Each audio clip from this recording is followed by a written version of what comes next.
अभी तरावी का महीना जब आएगा रमजान, तब देखिएगा जब इमाम साहब का यालमून तालमून समझ में आएगा और कुछ नहीं। उनको पूरा कुरान पढ़ना है ना पूरे महीने में, और कहीं कहीं तो एक ही रात में।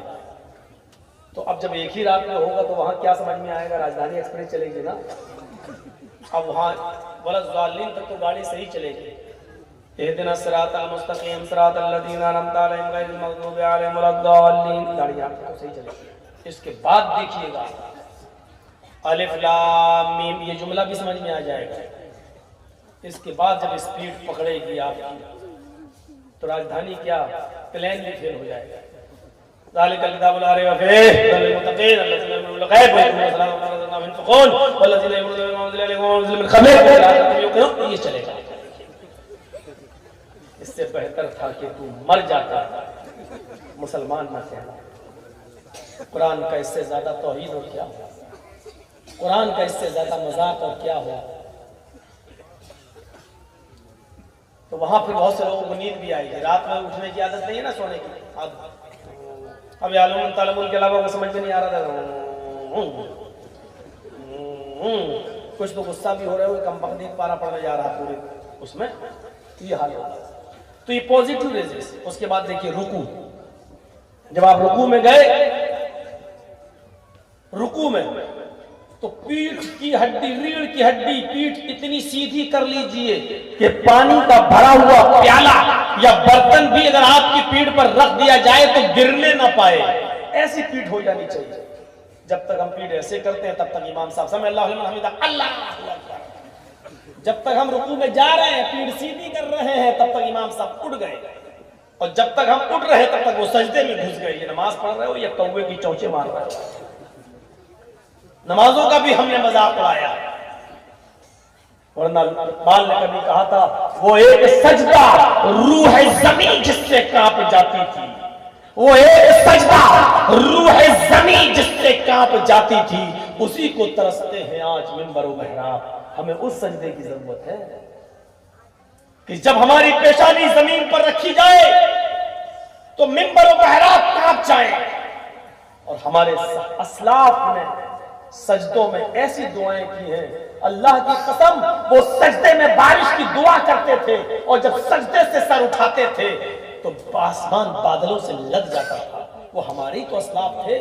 कौन थे वो जिनकी दुआओं में ये तासीर थी? वो सजदे से सर उठाकर कहते थे, आए बादल हट जाओ, ये तुम्हारा रास्ता नहीं है। काबे के रब की कसम, बादल रास्ता दे दिया करते थे। जब खुश्की होती थी, कहत करता था, सजदे से सर उठाते थे और दुआ करते थे और कहते थे, आए खुश्क आसमान तू बादलों में तब्दील हो जा, और आसमान पानी लेकर आ जाता था और बदलियां बरसने लगती थी। आज हमारी दुआएं क्यों कबूल नहीं हो रही हैं? कौवे की चोंचे हम मार रहे हैं, कौवे की चोंचे हम मार रहे हैं। वरना हमें ये मसले पूछने की जरूरत पड़ेगी कि करीब की मस्जिद छोड़कर दूर की मस्जिद में जाना चाहिए। मेरे भाइयों, चाहे आप दूर की मस्जिद में नमाज पढ़ लें या करीब की मस्जिद में नमाज पढ़ लें, लेकिन याद रखिए ये आपकी दिल और आपकी नीयत पर डिपेंड है कि आप करीब की मस्जिद क्यों छोड़ रहे हैं और दूर की मस्जिद में नमाज पढ़ने क्यों जा रहे हैं। ये कहना भी सही नहीं होगा कि करीब की मस्जिद छोड़कर आप दूर की मस्जिद में नमाज पढ़ने जा रहे हैं, नहीं जाना चाहिए। वरना सऊदी अरब में बहुत सी हमारे घरों के करीब छोटी छोटी मस्जिदें बनी होती हैं, फिर भी आदमी उनको छोड़कर ज़ोहर की नमाज पढ़ने खाने काबा जा रहा है अपने इलाके की, क्योंकि उनकी नीयत ये होती है कि हम अपने मोहल्ले की मस्जिद में नमाज पढ़ेंगे तो हमें सवाब कम मिलेगा, और खाने काबा में अगर हम नमाज पढ़ेंगे तो एक रकात का सवाब 1 लाख रकात के बराबर मिलेगा। तो करीब का मसला और दूर का मसला नहीं है, ये आपकी नियत पर डिपेंड है। अगर आप अपने घर की मस्जिद में, मोहल्ले की मस्जिद में इसलिए नमाज नहीं पढ़ रहे क्योंकि आपकी मस्जिद के मुतवल्ली से बन नहीं रही है, आपकी उस मस्जिद के इमाम से नहीं बन रही है, आप इस नियत से मोहल्ले की मस्जिद छोड़कर दूर की मस्जिद में नमाज पढ़ने जा रहे हैं, तो माफ कीजिएगा, मोहल्ले की मस्जिद में नहीं सऊदीया तक चले जाओ, तुम्हारी नमाज नहीं। खाने काबा में पढ़ लो तब भी नहीं होगी, मस्जिद नबी में पढ़ लो तब भी नहीं होगी। और अगर आपकी नीयत साफ है, कोई झगड़ा नहीं है, आपके पास वक्त है, आप ये चाहते हैं कि एक कदम पर हमें, और अल्लाह के नबी फरमाते हैं कि मस्जिद की तरफ जो आदमी जाता है तो उसके एक कदम पर एक नेकी मिलती है और एक गुनाह उसका माफ कर दिया जाता है। अगर इस नियत से आप जा रहे हैं, लेकिन ये डर ये है कि हमें जमात मिल जाएगी, तो आप जा सकते हैं, ज्यादा कदम बढ़ाकर भी जा सकते हैं। बुखारी शरीफ के अल्फाज है, हजरत ज़ैद इब्न साबित जब मस्जिद में जाया करते थे तो वो छोटे छोटे कदम रखा करते थे। लोगों ने पूछा कि इतने छोटे छोटे कदम, अजान होगी जल्दी जाओ, तो उन्होंने कहा कि मैंने अल्लाह के रसूल से सुना है कि हर कदम पर एक नेकी मिलती है, गुनाह माफ होता है, इसलिए मैं छोटे छोटे कदम रखता हूं ताकि ज्यादा कदम हो जाए मस्जिद तक जाते हुए। ये नियत पर भी पड़े। ये नौबतें क्यों आ रही हैं हमें पूछने की? सवाल ये छोटी मोहल्ले की मस्जिद और दूर की मस्जिद का नहीं होना चाहिए था। सवाल ये होना चाहिए था कि मौलाना साहब अपनी मस्जिद से कोई नाराज, मुतवल्ली से नाराज, इमाम से नाराज आदमी अपने मोहल्ले की मस्जिद छोड़कर दूसरे के मोहल्ले में जाए या दूर की मस्जिद में जाए नमाज पढ़ने, तो क्या वो नमाज होगी? मसला ये होना चाहिए था। लेकिन मसले को आप ये कह रहे हैं कि मोहल्ले की मस्जिद छोड़ के दूसरे मोहल्ले में जा रहा है या करीब की मस्जिद छोड़ के दूर की मस्जिद में जा रहा है। हमें तो आपके सवाल की नीयत पर ही शक है। जरा पता लगाइएगा। मुझे मेरा दिल कहता है कि बात कुछ और निकलेगी। ये तहकीक आप कीजिएगा, लेकिन हमारा दिल अंदर से कहता है कि इसमें रीजन कुछ और निकलेगा।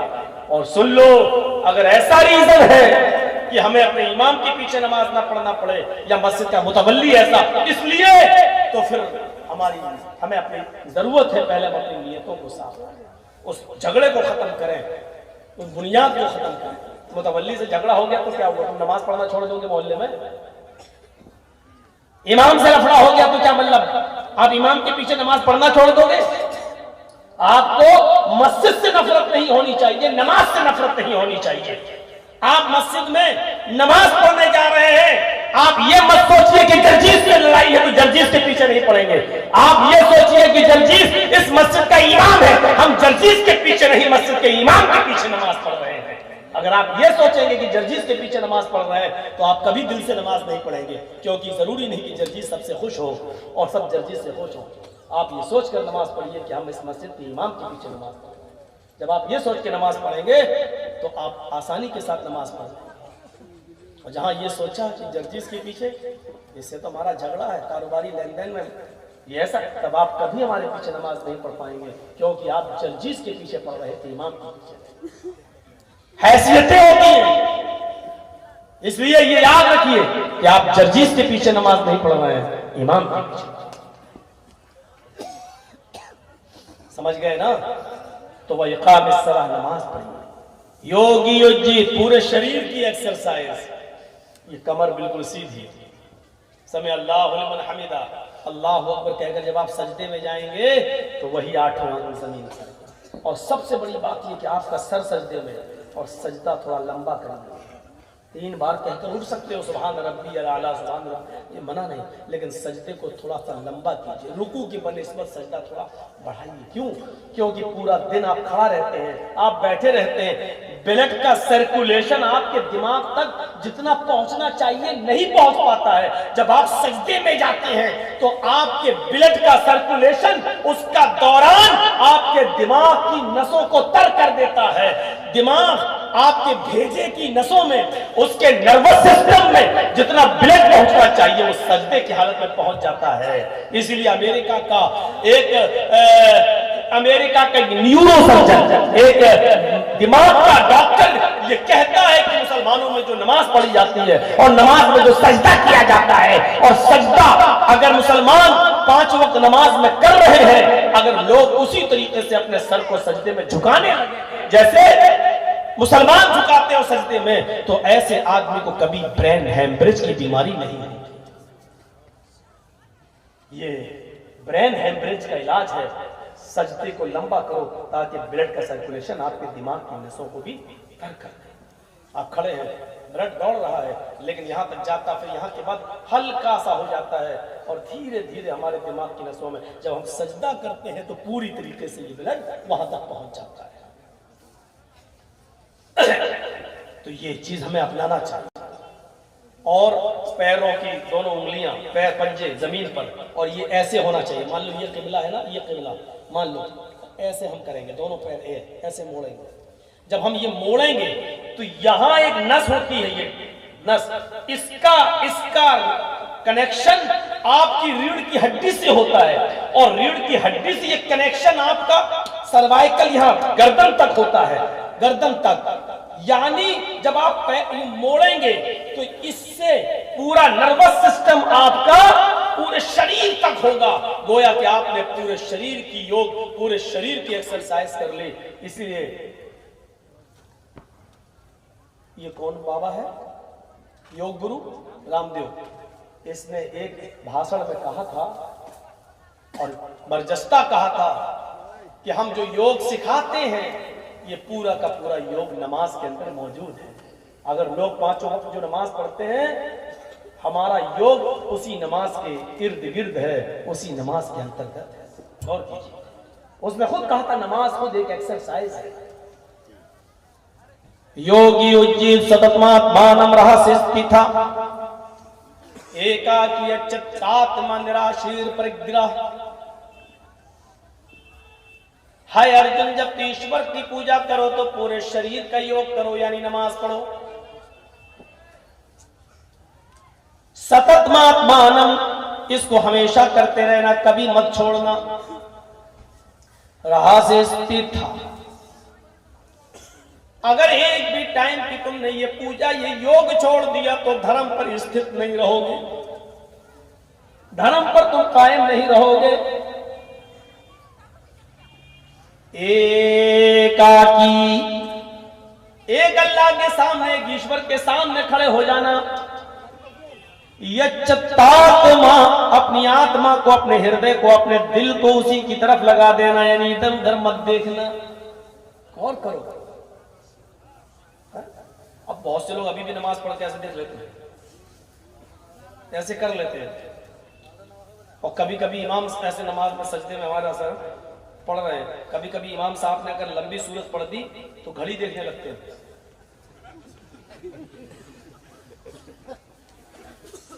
यच्चतात्मा, जब ईश्वर की पूजा करने के लिए खड़े हो तो अपनी आत्मा को वहीं लगा देना, इधर उधर मत देखना। देख रहे हैं, नमाज ही की कंडीशन है, इधर उधर मत देखना। निराशीर परिग्रह, ऊपर वाले से कभी निराश मत होना, ऊपर वाले से कभी ना उम्मीद मत होना। परिग्रह, जो मांगना हो उसी से मांगना, वही तुम्हारी झोली भरेगा। एक तरफ नमाज, एक तरफ तौहीद, एक ईश्वरवाद, सब कुछ इसके अंदर मौजूद है। यच्चतात्मा, इधर उधर मत देखना। हम एक अल्लाह ही के सामने तो खड़े होते हैं। नमाज क्या है? ये सिर्फ उठना बैठना झुकना थोड़ी है। नमाज सबसे पहले आपको, अब आइए मैं आपको एक दूसरी चीज बताने जा रहा हूं। नमाज सबसे पहले आपको वक्त का पाबंद बनाती है, ये नमाज की सबसे बड़ी खूबी है। नमाज से पहले अजान होती है, और अजान का मकसद क्या है आप जानते हैं? अल्लाह ताला या नबी अकरम चाहते तो घंटा भी बजवा सकते थे, घंटा बजे नमाज का टाइम हो गया, लेकिन नहीं। भोंपू भी बज सकता था, चलो नमाज का टाइम हो गया, लेकिन नहीं। नमाज के लिए अजान क्यों, ये कलमात क्यों? आइए नमाज पर नंबर बाद में आएगा, पहले अजान समझ लो ये क्या है। अल्लाहु अकबर, अल्लाहु अकबर 2 बार। इसका मतलब जानते हो? हाँ, अल्लाह बहुत बड़ा है, सिर्फ यही मतलब नहीं है इसका। बेटा कहाँ जा रहे हो? अभी तो शादी भी नहीं हुई होगी तुम्हारी, क्या करोगे घर जाकर? बैठो यहीं।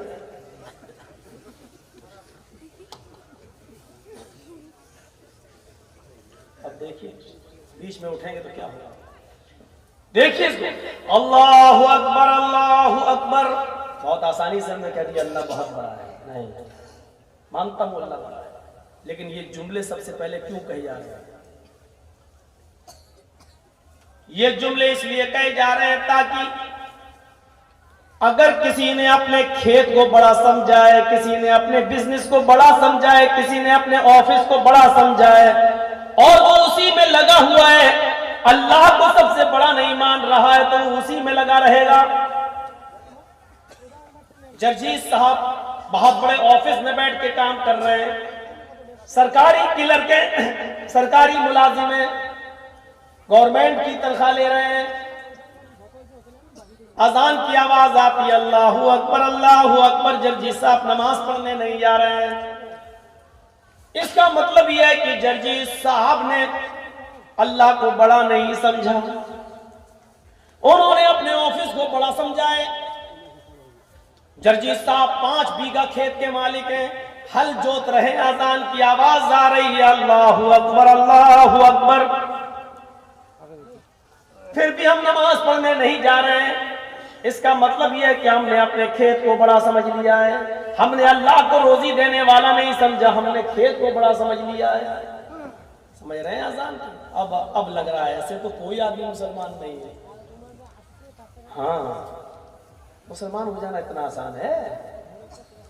अल्लाह के रसूल ने कहा था कि कयामत के दिन जब अल्लाह कहेगा मोहम्मद सल्लल्लाहु अलैहि वसल्लम जन्नतियों को अलग कर दो, जहन्नमियों को अलग, तो अल्लाह के नबी पूछेंगे जन्नती कितने और जहन्नमी कितने?